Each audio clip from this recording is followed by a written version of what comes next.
আদালতের কি নির্দেশ হলো। না, আমার কি মামলা ছিল তো আপনারা জানেন। বেলডাঙ্গা নিয়ে জনস্বার্থ মামলা দায়ের করা হয়েছিল। আদালত বেশ কিছু মন্তব্য করেছে এবং বেশ কিছু মন্তব্য উঠে এসেছে আজকে আদালতের তরফ থেকে।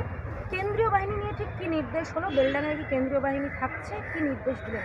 দেখুন, মুর্শিদাবাদ এমন একটি জেলা যেখানে বারবার আপনার ধর্মীয় কারণে রাইটস হয়, আর যেখানে মুর্শিদাবাদে যারা ইন মাইনরিটি মানে হিন্দু সম্প্রদায়ের মানুষ, তারা আলটিমেটলি তাদের উপরে অ্যাট্যাক করা হয়। 2025 সালের এপ্রিল মাসে যে রাইট হয়েছিল বেলডাঙ্গা মুর্শিদাবাদের বিভিন্ন জায়গায়, সেটি নিয়ে মাননীয় বিরোধী দলনেতা যে জনস্বার্থের মামলা করেছিলেন, তাতে তো আপনারা জানেনই সবাই, সে শনিবার দিনকে আদালত খুলিয়ে মামলা করা হয়েছিল এবং আদালতের নির্দেশে কেন্দ্রীয় বাহিনী সেখানে সঙ্গে সঙ্গে মোতায়েন করা হয়েছিল। সেখানে দুজন মানুষের প্রাণও গেছিল, সেখানে দুজন হিন্দু সম্প্রদায়ের মানুষ, তো হরগোবিন্দ দাস এবং তার ছেলের আর কি। আর সাংঘাতিক রকমের সেখানে ড্যামেজ হয়েছিল হিন্দুদের ওপরে, হিন্দুদের সম্পত্তির ওপরে, হিন্দুদের যে বাড়ির গরু সব কিছুকেই মানে মারা হয়েছিল বা ভেঙে দেওয়া হয়েছিল। বহু মানুষ তখন নদী পার হয়ে মালদায় চলে গেছিল প্রাণে বাঁচার জন্য, যারা হিন্দু সম্প্রদায়ের। তো মুর্শিদাবাদ এমন একটা জায়গা যার ক্ষেত্রে সেই জনস্বার্থের মামলাটিতেই, যেটা 2025 সালে মাননীয় বিরোধী দলনেতা দাখিল করেছিলেন, আদালতের অর্ডার দেওয়া আছে যে মুর্শিদাবাদে টাইম টু টাইম যেখানেই যখন দরকার হবে রাজ্য সরকার সঙ্গে সঙ্গে কেন্দ্রীয় নিরাপত্তা, কেন্দ্রীয় বাহিনীকে মোতায়েন করাবে। কেননা মুর্শিদাবাদ অসম্ভব রকমের একটি সেন্সিটিভ, কমিউনালি সেন্সিটিভ একটি জায়গা, যেখানে আপনার একটা র্যাডিকালাইজেশন হয়ে আছে আর কি। তো আমরা মুর্শিদাবাদের ক্ষেত্রে যেরকম দেখেছি যে বিভিন্ন ইস্যু নিয়ে কোনো রকমের প্রতিবাদ করতে শুরু করলেই আলটিমেটলি যেটা হয়, আলটিমেটলি রিলিজিয়াস রাইটের আকার নেয়, হিন্দুদের ওপরে সমস্ত রকমের আক্রমণ করা হয়, হিন্দুদেরকে প্রাণে মারা হয়, হিন্দুদের সম্পত্তিকে ড্যামেজ করা হয়। তো এই জিনিস আবার বিগত 16 তারিখে জানুয়ারি মাসের এবং 17 তারিখে এবার বেলডাঙ্গা এরিয়াতে হয়েছে। বেলডাঙ্গা অসম্ভব রকমের কমিউনালি সেন্সিটিভ এরিয়া। তো সেটা নিয়ে মাননীয় বিরোধী দলনেতা সেই পেন্ডিং জনস্বার্থের মামলাতে আজকে একটি আবেদন অ্যাপ্লিকেশন মুভ করেন। আমরা গতকাল মাননীয় উচ্চ ন্যায়ালয়, মাননীয় কলকাতা হাইকোর্টের আমরা লিভ নিয়ে আজকে সে মামলা শুনানির জন্য আমরা মুভ করি। সমস্ত পক্ষকে শোনা হয়। আমাদের অভিযোগ ছিল হচ্ছে যে আদালতের নির্দেশ থাকা সত্ত্বেও বেলডাঙ্গাতে এরকম সাংঘাতিক রকমের রিলিজিয়াস রাইটস হয়েছে। দুজন পরিযায়ী শ্রমিকের মৃত্যু, যেটি নেবারিং স্টেটসে হয়েছে, বিহার আর ঝাড়খণ্ড, অ্যালেজেডলি। সেটা নিয়ে প্রতিবাদে ওখানকার মুসলমান সম্প্রদায়ের মানুষ বের হয়, একত্রিত হয়ে আলটিমেটলি যেটা হয়, হিন্দুদের ওপরে, হিন্দু সম্পত্তির ওপরে এবং সরকারি সম্পত্তি, রেলওয়ে স্টেশন, রেলওয়ে প্রপার্টি আর তারপরে ন্যাশনাল হাইওয়ে, তার উপরে এই আক্রমণটি ছড়িয়ে পড়ে। সিচুয়েশনটা আরও ইন্টেন্সিফাই করে, যেখানে গণতন্ত্রের চতুর্থ স্তম্ভ মিডিয়া, তার উপরেও আক্রমণ করা হয়। দুটি চ্যানেলের নিউজ চ্যানেল, যেটি রিজিয়নাল বেঙ্গলি নিউজ চ্যানেল, তার দুজন সাংবাদিককে, তাদের মধ্যে একজন মহিলা, সাংঘাতিকভাবে তাদের উপরে হানা হয় আর কি, আক্রমণ করা হয়, তাতে তারা ইনজুরি পর্যন্ত সাস্টেন করে।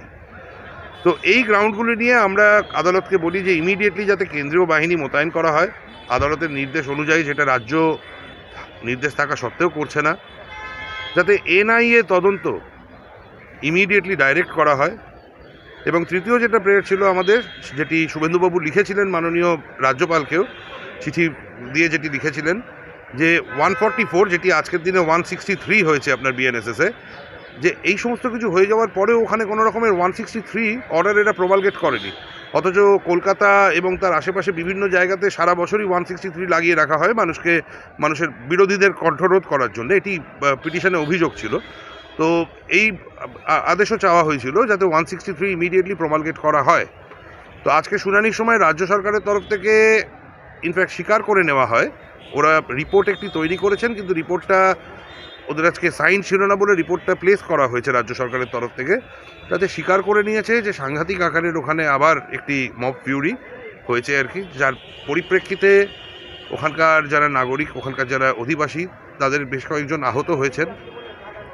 রাজ্য সরকার থেকে বলা হচ্ছে 4খানা এফআইআর রেজিস্টার করা হয়েছে, কিছু অ্যারেস্টও করা হয়েছে, এবং আরও বলা হয় যে বাসকে ড্যামেজ করা হয়েছে, মিউনিসিপ্যালিটির প্রপার্টিকে ড্যামেজ করা হয়েছে, পুলিশের ওপরে আক্রমণ শানানো হয়েছে, এবং এটাও বলা হয় যে ন্যাশনাল হাইওয়ে মানে NH-12 যেটা, তার উপরেও এই যে মানে মব ফিউরি আর কি, সেটা মানে ন্যাশনাল হাইওয়েকেও ইম্প্যাক্ট করে। কেন্দ্রের তরফ থেকে বলা হয় যে রাজ্য কিন্তু এই ব্যাপারে নিশ্চুপ ছিল যে 163 অর্ডার কিছু প্রমালগেট করা হয়েছে কিনা। কেন্দ্রের থেকে বলা হয় যে আদালতের নির্দেশ যেটা 2025 সালের জনস্বার্থের মামলাটিতে দেওয়া আছে, সেই অনুযায়ী বেলডাঙ্গাতেই শুধু অলরেডি 5 কোম্পানি BSF অ্যাভেলেবেল, কিন্তু সেই 5 কোম্পানির মধ্যে থেকে মাত্র 1 কোম্পানি BSFকে শুক্রবার দিনকে 2 ঘন্টার জন্যে এবং শনিবার দিনকে আরও 2 ঘন্টার জন্যে রাজ্য সরকার নিয়ে কিছুক্ষণ ওখানে জাস্ট মার্চ করায় আর কি। আদারওয়াইজ ল অ্যান্ড অর্ডারকে মানে সাস্টেন করা, রেস্টোর করার জন্যে কিংবা আপনার শান্তি যাতে ওখানে তাড়াতাড়ি ফিরে আসে সেই সমস্তর জন্য কোনোভাবে কেন্দ্রীয় বাহিনীকে ইউটিলাইজ করা হয়নি। তো কেন্দ্রের তরফ থেকে এটাও বলা হয় যে আমাদেরকে যতক্ষণ না এরমভাবে মানে রাজ্য সরকার ডিপ্লয় করাচ্ছে বা ডিপ্লয় করার রিকোয়েস্ট দিচ্ছে, আমরা তো ওখানে মোতায়েন করে রেখেছি, কিন্তু আমরা তা সত্ত্বেও কোনোভাবে সাহায্যে আসতে পারছি না, কারণ রাজ্য আমাদেরকে বসিয়ে রেখেছে। তো আদালত সব পক্ষকে শোনার পরে আজকে নির্দেশ দিয়েছেন, প্রথমত কেন্দ্রীয় সরকারকে নির্দেশ দিয়েছেন যে কেন্দ্রীয় সরকার জিনিসটি বিবেচনা করে দেখে যদি মনে করেন তাহলে এই ব্যাপারটি নিয়ে কেন্দ্রীয় সরকার NIA ইনভেস্টিগেশন দিতে পারেন। সেটা কেন্দ্রীয় সরকারের NIA অ্যাক্ট অনুযায়ী পাওয়ার আছে সেকশন 6 সাবসেকশন 5-এ। কেননা এটিকে আমরা বলেছি বিরোধী দলনেতার তরফ থেকে যে এই অ্যাক্টটা কিচ্ছু নয়, এটা একটা টেররিস্ট অ্যাক্ট। সেকশন 50 UAPA যেটা, সেই অনুযায়ী এটা টেররিস্ট অ্যাক্টের ডেফিনেশনে আসছে। আর এটা একটা সিস্টেমেটিক একটা ডিজাইন, এটা কিন্তু একটা দুটো স্পোরাডিক ইনসিডেন্ট নয়, বারবার মুর্শিদাবাদে এইভাবে একটি পার্টিকুলার কমিউনিটিকে মানে হিন্দু কমিউনিটিকে টার্গেট করা হচ্ছে প্রত্যেক শুক্রবার। এই ঘটনাগুলি যখন ঘটে সেটা শুক্রবার করে করেই হয় আর কি। তো এই ঘটনাগুলি ঘটছে যার থেকে হিন্দুদের সম্পত্তি, হিন্দুদের জীবন এরমভাবে নষ্ট করা হচ্ছে। তো NIA নিয়ে আদালত এই নির্দেশ দিয়েছেন। আচ্ছা, কেন্দ্রীয় বাহিনী মোতায়েন করার জন্য আদালত নির্দেশ দিয়েছেন। আদালত বলেছেন যে আগের অর্ডার অনুযায়ী কেন্দ্রীয় বাহিনীকে ইমিডিয়েটলি মোতায়েন করতে হবে। যে 5 কোম্পানি বেলডাঙ্গাতে আছে সেই 5 কোম্পানিকে তো দিতেই হবে। তাছাড়া যদি রাজ্য দরকার আরও হয় তাহলে মুর্শিদাবাদের অন্যান্য জায়গায় আরও যত অ্যাভেলেবেল কোম্পানিজ আছে সেই কোম্পানিজগুলোকেও ডিপ্লয় করা হবে। তাছাড়াও আদালত কেন্দ্রীয় সরকারকে বলেছেন যে কেন্দ্রীয় সরকার যদি মনে করেন তাহলে আরও বেশি কোম্পানি বাইরে থেকেও কেন্দ্রীয় সরকার মুর্শিদাবাদে মোতায়েন করতে পারে। তো এই এবং রাজ্য সরকার বলেছেন হচ্ছে একটি হলফনামা তারা ইউজ করতে চান আর কি। তো তাদেরকে হলফনামা দেওয়ার জন্য সময় দিয়েছে, আপনার 2 সপ্তাহের সময় দিয়েছে। তো মামলাটি আবার শুনানির জন্য আসবে হলফনামা বদল করার পরে। আর তাছাড়াও ডিস্ট্রিক্ট ম্যাজিস্ট্রেটকে আর সুপারিনটেন্ডেন্ট অফ পুলিশকে ডিরেকশন দেওয়া হয়েছে আদালতের তরফ থেকে এনশিওর করার জন্য যে এই ঘটনা যেন আর কোনোভাবে না ঘটে, সেটা যাতে তারা এনশিওর করে, যাতে কোনো মানুষের কোনোভাবে জীবনহানি না ঘটে আর বা কারো সম্পত্তি যাতে কোনোভাবে ড্যামেজ না হয়।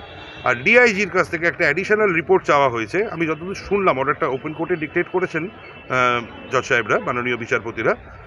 DIGকে সেপারেটলি একটা রিপোর্ট ফাইল করতে বলা হয়েছে যে মুর্শিদাবাদের ক্ষেত্রে বারবার এই ঘটনা কেন ঘটছে সেটা আদালতের কাছে রিপোর্টের মাধ্যমে DIGকে জানাতে হবে। তো এই বারবার টার্গেটেড অ্যাট্যাকস অন হিন্দু, এটিকে বন্ধ যেভাবে হোক করতে হবে, এটি ছিল হচ্ছে মাননীয় বিরোধী দলনেতার আবেদন। তো সেই আবেদনে সাড়া দিয়ে আদালত আজকে এই নির্দেশগুলো দিয়েছেন।